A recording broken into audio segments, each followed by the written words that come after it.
WLNS is here for you with 6 News at 11.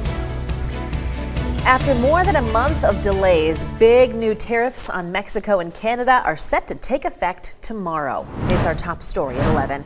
Thank you for joining us. I'm Siobhan Klepfer. And I'm Sherry Jones. The White House says the U.S. will impose 25% taxes on imports from Canada and Mexico and double the 20% tax on products from China. Yeah, those are the nation's 3 biggest trading partners, and all of them are threatening retribution for this. Tariffs are taxes paid by U.S. companies that import goods and services from certain countries. Now, this could be devastating for the auto industry. Last year, the U.S. imported more than $200 billion of cars and trucks and auto parts from Mexico and Canada, as well as $18 billion in car parts from China. Canada is also America's biggest foreign supplier of crude oil. We imported nearly $100 billion worth of crude from the Great White North last year. Erica Brown has a wider look at the potential impact. At the White House Monday, President Trump confirmed 25% tariffs on goods from Mexico and Canada were imminent. The tariffs, they're all set. They go into effect tomorrow. The announcement triggered a sell-off on Wall Street. The Dow dropped 650 points. The Nasdaq fell sharply, and the S&P 500 had its worst single-day drop of 2025. President Trump said tariffs were penalties for fentanyl coming across the border and added the countries would also need to increase their investment in the U.S. So what they have to do is build their car plants, frankly, and other things in the United States, in which case they have no tariffs. Trump highlighted a $100 billion investment in U.S. semiconductor chip manufacturing from the CEO of a Taiwanese company. Economists warn the cost will be paid for by consumers. One recent study estimates the new tariffs could cost the average U.S. family more than $1,200 a year. These could show up in consumer prices fairly quickly. Republican Senator Susan Collins of Maine has asked the Trump administration to reconsider. Maine's economy is very integrated with Canada. Certain Maine products, such as lobster and blueberries, are often processed in Canada and then come back.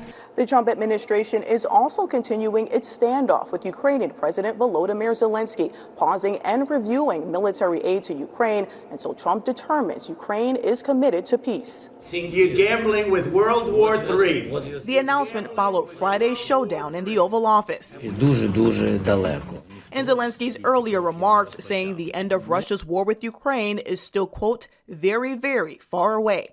Erica Brown, CBS News, Washington.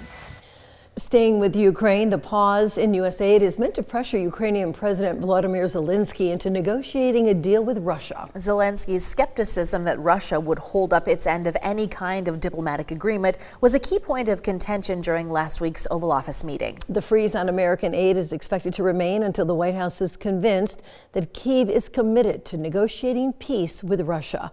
Back in 2019, President Trump halted congressionally approved aid to Ukraine, leading to his first impeachment. President Trump is scheduled to address a joint session of Congress tomorrow.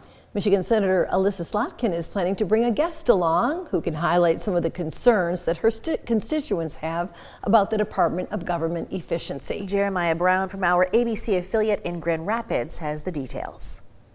My biggest concern, it's not about myself, it's not about my job, it's about all the other federal employees that have been affected by this. Andrew Lennox was 2 months into a new career as an administrative officer for the U.S. Department of Veterans Affairs in Ann Arbor. And since I'd gotten so much from the Marine Corps and the military and the veterans that paved that way before me, I could think of no greater job than to continue supporting my family and my country.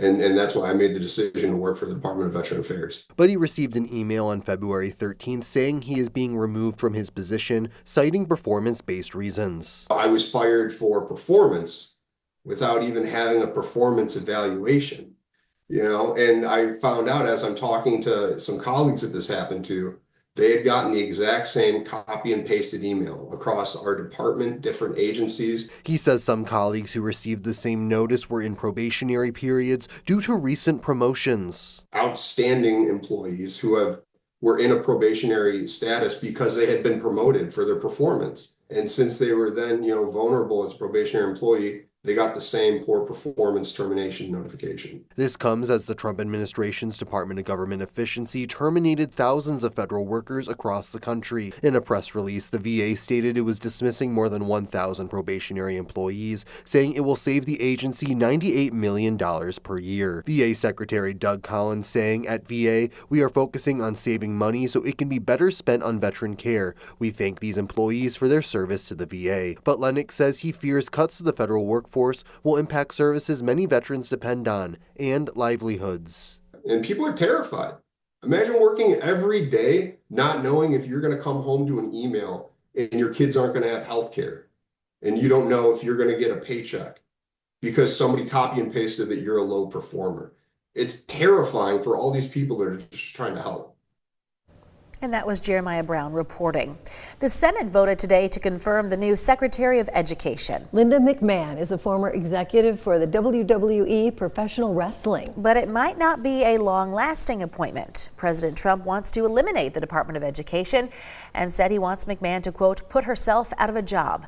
During her confirmation, McMahon acknowledged that only Congress has the power to eliminate a department and promised to preserve Title I money for low-income schools and Pell Grants for low-income college students. Now, despite those assurances, Senator Gary Peters spoke against her confirmation. He denounced her support for school voucher programs as a way to privatize education and discriminate against students with special needs. He warned that the quality of American education would decline under her leadership. Hundreds of wildfires broke out across North and South Carolina over the weekend. South Carolina's governor has declared a state of emergency, and even places that are not burning have issued air quality alerts because of the smoke. More than 2,000 acres have burned around the two states, including a massive blaze in Horry County, South Carolina, home to Myrtle Beach, a popular vacation destination. Outdoor fires have been banned to prevent more wildfires from starting. From Storm Tracker 6, this is Weather First, sponsored by Auto Owners Insurance. Simple human sense. Well, for us, we have got big rain in the forecast, certainly no fire danger here. What we look forward to in the month of March, however, is the daylight, which is changing and for the better. Check it out. Over the next 30 days, 31 days, we'll gain about 80 to 90 minutes across lower Michigan of daylight. Meanwhile, the UP, 100 plus minutes of daylight on the way as we get closer and closer to spring and as we get closer and closer to summer, which, by the way, meteorologists typically refer to spring starting March 1st. So it is meteorological spring, just in case you were wondering. Our roadcast for tomorrow with the rain on the way. The biggest threat for us is going to be some ponding on roadways. Shouldn't be too terribly heavy, but some locally heavy rainfall amounts possible. It'll be breezy as well, no fog to be concerned with, and that also some good news. Our satellite radar tonight, little rain and snow to our northeast, few showers here in mid-Michigan as temperatures above the surface have started to warm. So even though we're in the mid-30s, we're looking at primarily rain showers tonight and tomorrow morning. We'll quickly climb into the 50s for highs tomorrow and a good chance of scattered showers through the day, but you can obviously see the heaviest and widespread most of the rain is to our southwest. That will be here tomorrow night, so a soaking of rain on the way through early Wednesday morning.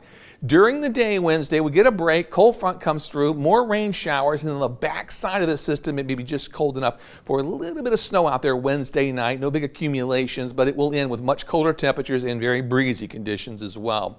Rainfall totals over the next couple of days. As I said, this is going to be a real soaker. We're looking at a ½ an inch to an inch to maybe as much as 2 inches of rain across the area. This could certainly get those river levels rising, but fortunately the snow melt has been going on for quite a while, so I think flooding risk is overall fairly low. Temperatures tonight, 37 on the McLaren Cam. High today, 41. Winds gusted a little over 20 miles per hour. Tonight in Grand Ledge, we're at 36 degrees. High was 41. Wind gusts made it close to 30 miles per hour. Of course, no rain in our rain gauge, despite a few drops out there and a few sleet pellets earlier this evening. 36 currently on the Jackson Cam. As we head into Hillsdale, our current temperature, that's at 36 after a high of 37. And a morning low down to 18 degrees. A few other numbers across mid-Michigan, right where we were at 6 o'clock. We're sitting between 35 and 40 degrees. Around midnight, that'll be the low with a low of 35. Then the temperatures start to rise as the rain moves in tomorrow morning. We're near 40 at 7 o'clock, near 50 at noon, and into the 50s tomorrow afternoon with rain a good bet. And as the 6-day forecast shows, Temperatures on Wednesday even warmer, 56 degrees, widespread rain around the area. And it's back to the cool stuff for Thursday through the weekend.